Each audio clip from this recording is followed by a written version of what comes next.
ध्रुव की आंखें पार्थ के चेहरे को स्कैन कर रही थी। वो एक जासूस था। चेहरे के भाव पढ़ना उसका पुराना काम था। उसने पार्थ की आंखों में देखा। वहां डर नहीं था, झूठ नहीं था, वहां सिर्फ एक संकल्प था, एक सच्चाई थी। ध्रुव ने धीरे से अपनी पकड़ ढीली की और पार्थ की गर्दन से खंजर हटा लिया। उसने अपना हाथ आगे बढ़ाया। पार्थ एक पल के लिए हैरान हुआ। उसे लगा था कि शायद ये नकाबपोश उसे मार देगा, लेकिन फिर उसने ध्रुव के हाथ को थाम लिया और उसके सहारे खड़ा हो गया। ध्रुव ने पार्थ के कंधे पर एक दोस्त की तरह हाथ रखा, लेकिन उसकी अगली बात सुनकर पार्थ का सिर चकरा गया। ध्रुव ने इधर-उधर देखते हुए बड़ी मासूमियत से पूछा, यार पार्थ, सबसे पहले मुझे ये बताओ, यहाँ आसपास कोई सेफ जगह है? मतलब एकदम सुरक्षित, जहाँ इन लड़कियों को छुपाया जा सके। पार्थ ने कपड़े झाड़ते हुए हैरानी से पूछा, राजकुमार, आप खुद शौर्यांग के वारिस हैं, आपको किसका डर? आप तो सेना बुला सकते हैं।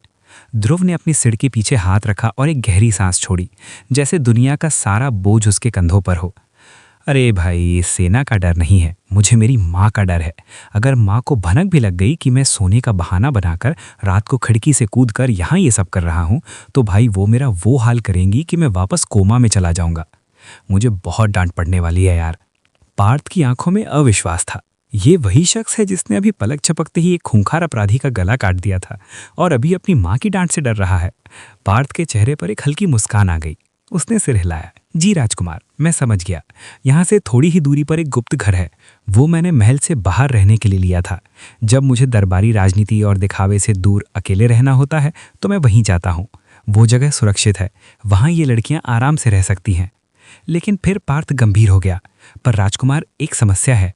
रास्ते में आपके चाचा जयदेव के सैनिक गश्त लगा रहे होंगे।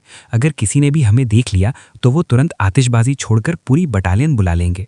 इतनी सारी लड़कियों के साथ बिना दिखे निकलना नामुमकिन है। ध्रुव ने अपना नकाब ठीक किया और उसकी आंखों में फिर से वो एजेंट यश वाली चमक आ गई। वो मुस्कुराया। तुम लड़कियों की चिंता करो पार्थ, सैनिकों की चिंता मुझ पर छोड़ दो। चलो। जाने से पहले ध्रुव उस मरे हुए दुकानदार की लाश के पास गया। उसने फटाफट उसकी तलाशी ली। भाई, इसका पैसा तो अब किसी काम का नहीं इसके लिए, पर हमारे बहुत काम आएगा। उसने दुकानदार के पास से सोने के सिक्कों की थैली और कुछ अजीब से हथियार अपने पास रख लिए। अब शुरू हुआ असली एक्शन। ध्रुव ने पार्थ से कहा, तुम लड़कियों को लेकर मेरे पीछे पीछे आओ और आवाज बिल्कुल मत करना। ध्रुव आगे बढ़ा। उसकी चाल में बिल्ली जैसी खामोशी थी। गलियारे के मोड़ पर दो सैनिक खड़े थे, हाथों में भाले लिए। वो आपस में बातें कर रहे थे। पार्थ ने पीछे से इशारा किया कि रुक जाओ, खतरा है। लेकिन ध्रुव रुका नहीं। वो हवा की तरह आगे बढ़ा। अंधेरे में एक साया लहराया। ठक ठक, बस दो हल्की आवाजें आईं। पार्थ ने देखा कि वो दोनों सैनिक बिना चीख निकाले बुरी तरह जमीन पर ढेर हो गए। ध्रुव ने उनके प्रेशर पॉइंट्स पर ऐसा वार किया था कि वो सीधे अगली सुबह ही उठने वाले थे। ध्रुव ने पीछे मुड़कर पार्थ को थम्स अप किया। पार्थ की आंखें फटी की फटी रह गईं। वो मन ही मन बड़बड़ाया, ये नामुमकिन है। राजकुमार ध्रुव बचपन से प्रतिभाशाली थे, ये मैंने सुना था। लेकिन 11 साल की उम्र के बाद वो 6 साल तक बिस्तर पर पड़े रहे, कोमा में। एक ऐसा इंसान जिसके हाथ पैर शायद हिलने भी नहीं चाहिए थे, वो इतना शक्तिशाली और फुर्तीला कैसे हो सकता है? ये कौन सी विद्या है? पार्थ के दिमाग में हजारों सवाल थे, लेकिन ये वक्त सवालों का नहीं था।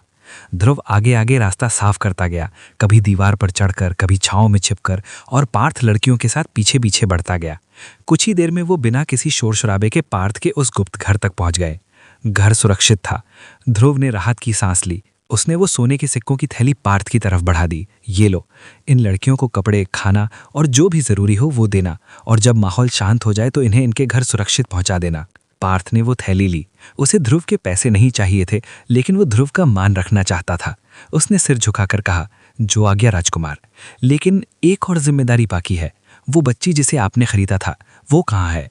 ध्रुव ने कहा, वो सुरक्षित है, मेरे साथ चलो। ध्रुव और पार्थ उस अंधेरी गली में वापस आए जहां उसने तारा को छोड़ा था। तारा अभी भी वहीं खड़ी थी, उस 9 साल की बच्ची का हाथ थामे। वो बहुत डरी हुई थी। जैसे ही उसने ध्रुव को देखा, उसकी जान में जान आई। लेकिन जब उसने ध्रुव के साथ पार्थ को देखा तो वो भड़क गई। उसने बच्ची को अपने पीछे छुपा लिया। उसकी नज़रों में पार्थ के लिए नफरत थी। उसे लग रहा था कि ये वही अमीरजादा है जो लड़कियों की जिंदगी बर्बाद करता है। ध्रुव ने तारा का हाथ अपने हाथ में लिया और उसकी आंखों में देखते हुए कहा, तारा, शांत हो जाओ। जैसा दिखता है वैसा हमेशा होता नहीं है। पार्थ जानता है कि मैं कौन हूँ, और ये लड़कियों का सौदागर नहीं, उनका रक्षक है। ये पहले से ही उन्हें घर पहुंचाने का काम कर रहा था, इसलिए बोली लगाता था ताकि कोई गलत आदमी उन्हें न खरीद ले। तारा हैरान रह गई। उसने पार्थ की तरफ देखा। पार्थ ने शालीनता से सिर झुकाया। ध्रुव ने उस बच्ची का हाथ पार्थ के हाथ में दिया। पार्थ, इसे भी इसके घर पहुंचा देना, ये तुम्हारी जिम्मेदारी है। पार्थ ने उस बच्ची का हाथ थामते हुए कहा। निश्चिंत रहिए राजकुमार। तारा अभी भी थोड़ी आशंकित थी, लेकिन उसे ध्रुव पर भरोसा था। ध्रुव ने जाते जाते पार्थ को एक सख्त चेतावनी दी। पार्थ, मुझे तुम पर भरोसा है, लेकिन याद रखना, अगर तुमने कोई गलती की या इन लड़कियों पर एक खरोच भी आई तो मैं तुम्हें छोड़ूंगा नहीं, चाहे तुम पाताल में ही क्यों न छुप जाओ। पार्थ ने मुस्कुराते हुए कहा, वो नौबत नहीं आएगी राजकुमार। पार्थ उस बच्ची को लेकर जाने लगा। वो बच्ची जाते जाते रुकी। उसने पलटकर ध्रुव और तारा को देखा। उसकी खाली आंखों में एक हल्का सा भाव आया, शायद शुक्रिया का, और फिर वो अंधेरे में ओझल हो गई। अब समय था घर लौटने का। ध्रुव और तारा महल की पिछली दीवार के पास पहुंचे। ध्रुव ने तारा से कहा, तुम सामान्य रास्ते से दासियों वाले दरवाजे से अंदर जाओ। अगर कोई पूछे तो कह देना कि कोई दवा लेने गई थी, मैं अपनी तरीके से जाऊंगा। तारा ने हामी भरी और चली गई। अब ध्रुव अकेला था। उसने महल की ऊंची दीवार को देखा। चलो बेटा यश, थोड़ा वर्कआउट हो जाए। उसने दौड़ लगाई और दीवार पर चढ़ना शुरू किया। वो ईंटों के बीच की दरारों को पकड़कर छिपकली की तरह ऊपर चढ़ रहा था। खिड़कियों की मुंडेर, चबूतरों के किनारे, उसके लिए ये सब बच्चों का खेल था। दूसरी मंजिल पर उसके कमरे की खिड़की खुली थी। ध्रुव ने एक आखिरी छलांग लगाई और धप से अपने कमरे के अंदर लैंड किया। कमरा वैसा ही था जैसा वो छोड़ कर गया था। बिस्तर पर तकियों को ऐसे सजाया गया था जैसे कोई सो रहा हो।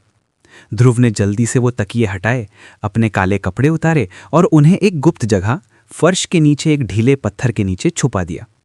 फिर वो अपनी राजसी नाइट ड्रेस पहनकर बिस्तर पर लेट गया। उसका शरीर थक चुका था, लेकिन दिमाग दौड़ रहा था। उसने अपनी जेब से वो गेंद निकाली जो उसे दुकानदार के पास मिली थी। वो उसे रोशनी में घुमाकर देखने लगा। ये कोई साधारण बम नहीं है, ये ग्रेनेड है। और इसकी बनावट, इसमें जो पिन लगी है, जो बारूद की गंध है, ये 17वीं सदी की नहीं हो सकती। ध्रुव की भौहें तन गईं। इस टाइमलाइन में, इस पुराने ज़माने में ग्रेनेड बनाने वाला कौन है? क्या मेरे अलावा कोई और भी है जो भविष्य से यहाँ आया है, या फिर यहाँ का विज्ञान इतना आगे बढ़ चुका है जिसके बारे में मुझे नहीं पता? ये सवाल उसे सोने नहीं दे रहा था। इस दुनिया में अभी बहुत से राज दफन थे। समय का पहिया घूमा। कुछ दिन बीत गए। तारा परेशान थी। उस रात के बाद से उसे ध्रुव से बात करने का मौका ही नहीं मिला था। वो जब भी उसके कमरे में जाती, वो वहां नहीं होता। तारा पूरे महल में उसे ढूंढ ढूंढ कर थक गई थी। उसका दिल घबरा रहा था। तभी उसे गलियारे में महारानी गीतांजलि आती हुई दिखाई दी। उनके चेहरे पर एक सुकून था।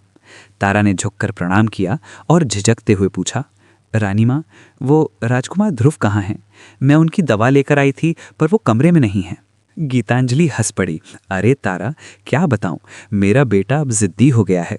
वो कह दूसरी मंजिल पर उसके कमरे की खिड़की खुली थी। ध्रुव ने एक आखिरी छलांग लगाई और धप से अपने कमरे के अंदर लैंड किया। कमरा वैसा ही था जैसा वो छोड़ कर गया था। बिस्तर पर तकियों को ऐसे सजाया गया था जैसे कोई सो रहा हो।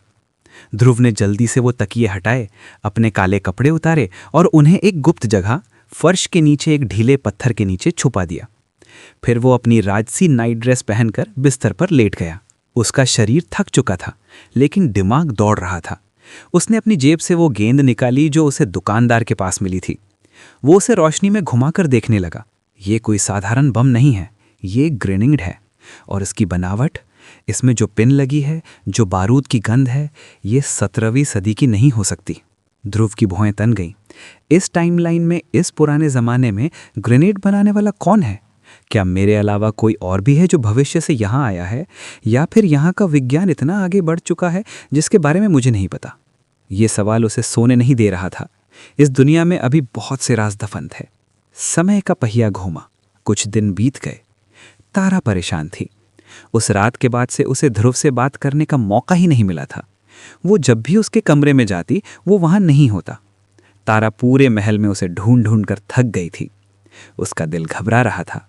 तभी उसे गलियारे में महारानी गीतांजलि आती हुई दिखाई दी।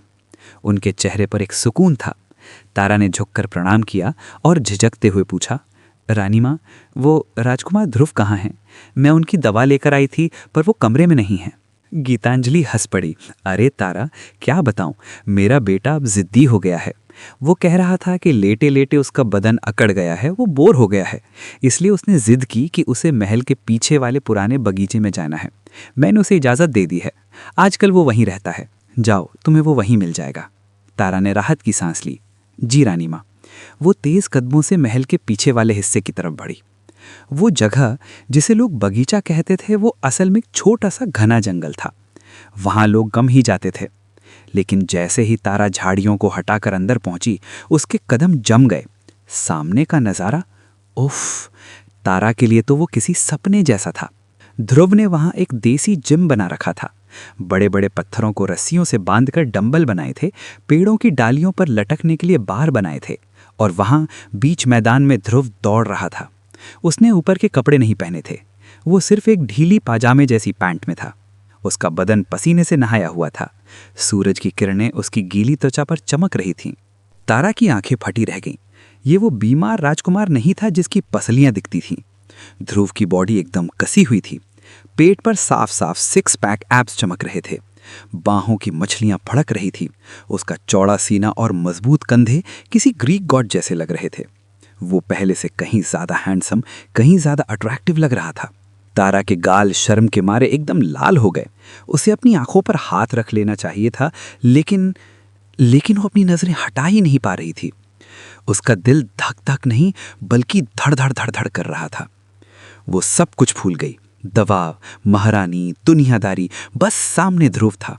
तभी ध्रुव रुका नहीं। उसने पास पड़ी एक भारी तलवार उठाई। अब शुरू हुआ उसका अभ्यास। उसकी मूवमेंट वो किसी कविता जैसी थी। तलवार को पकड़ने का तरीका, उसे हवा में लहराने का अंदाज एकदम यूनिक और प्रोफेशनल। वो अनाड़ियों की तरह तलवार नहीं भांज रहा था, बल्कि एक सले हुए योद्धा की तरह वार कर रहा था। हवा में तलवार की सन्न सन्न आवाज आ रही थी। तारा बुदबुदाई, राजकुमार की तलवारबाजी इतनी अच्छी! वो तो 6 साल तक बिस्तर पर थे, फिर ये कैसे? ध्रुव एक खास जगह पर खड़ा था जहां उसने लकड़ी के कई पुतले गाड़ रखे थे, और ये साधारण पुतले नहीं थे। ध्रुव ने अपने इंजीनियर दिमाग का इस्तेमाल करके उनमें स्प्रिंग सिस्टम लगाया था। जैसे ही ध्रुव ने एक पुतले को धक्का दिया, वो पुतला स्प्रिंग की वजह से दुगनी रफ्तार से वापस आया, जैसे पलटवार कर रहा हो। अब नजारा देखने लायक था। ध्रुव दर्जनों पुतलों के बीच घिरा था। वो सब उस पर हमला कर रहे थे। ध्रुव पानी की तरह बह रहा था, कभी झुकता, कभी उछलता, कभी घूमकर वार करता। उसकी रफ्तार इतनी तेज थी कि तारा को कभी कभी सिर्फ तलवार की चमक दिखाई देती। अचानक ध्रुव की नजर एक कोने में खड़ी तारा पर पड़ी। उसका ध्यान बटा। उसने तुरंत अपना अभ्यास रोक दिया। वो उन हिलते डुलते पुतलों के घेरे से बाहर निकल आया। उसने तलवार नीचे रखी और गहरी सांस लेते हुए तारा की तरफ देखा। उसके चेहरे पर एक प्यारी सी मुस्कान आ गई। अरे तारा, तुम यहाँ? काफी दिन हो गए यार, कहाँ गायब थी तुम? तारा अभी भी सम्मोहन में थी। वो धीरे से मुस्कुराई। उसकी आवाज थोड़ी कांप रही थी। जी, वो महाराज के लिए कुछ दुर्लभ औषधियाँ लेने पास के एक आदिवासी गांव में गई थी। रास्ता खराब था, इसलिए आने में समय लग गया। तारा अपनी बात पूरी कर पाती कि तभी खटाक, कड़कड़ कड़कड़, पीछे से लकड़ी टूटने की जोरदार आवाजें आईं। तारा ने चौंक कर ध्रुव के पीछे देखा। ध्रुव ने जिन पुतलों पर अभ्यास किया था वो अब तक तो ठीक दिख रहे थे, लेकिन अब जैसे ही हवा का झोंका आया, वो सब एक साथ बिखर गए। किसी पुतले का हाथ कटकर गिरा, किसी की गर्दन धड़ से अलग हो गई, और किसी के तो बीच से 2 टुकड़े हो गए। ध्रुव के वार इतने सटीक और तेज थे कि लकड़ी को भी कटने का एहसास अब जाकर हुआ था। तारा की आंखें अविश्वास से भर गईं।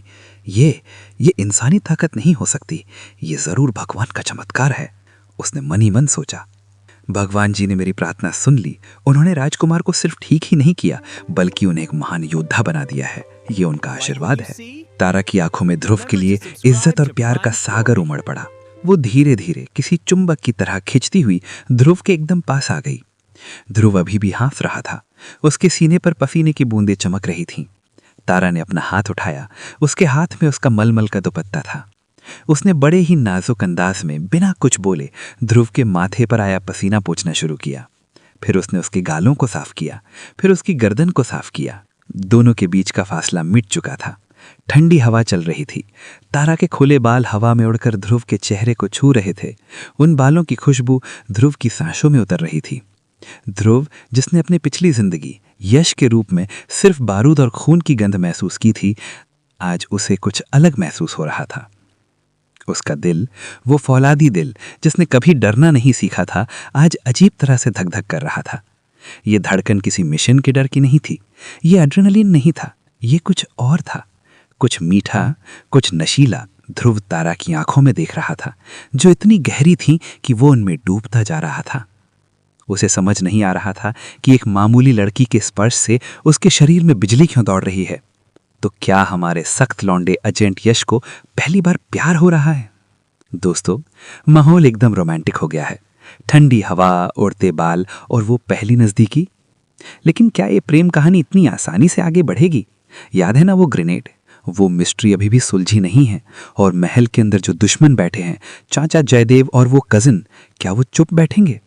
ध्रुव की ये नई ताकत और ये नया प्यार उसके लिए वरदान साबित होगा या कोई नई मुसीबत खड़ी करेगा? अगर आप ये जानना चाहते हैं कि ध्रुव और तारा के बीच आगे क्या खिचड़ी पकने वाली है, तो अभी के अभी लाइक बटन दबाएं। कमेंट में रोमांटिक ध्रुव लिखें अगर आपको ये जिम वाला सीन पसंद आया। मिलते हैं अगले एपिसोड में, जहां कहानी एक नया और खतरनाक मोड़ लेने वाली है।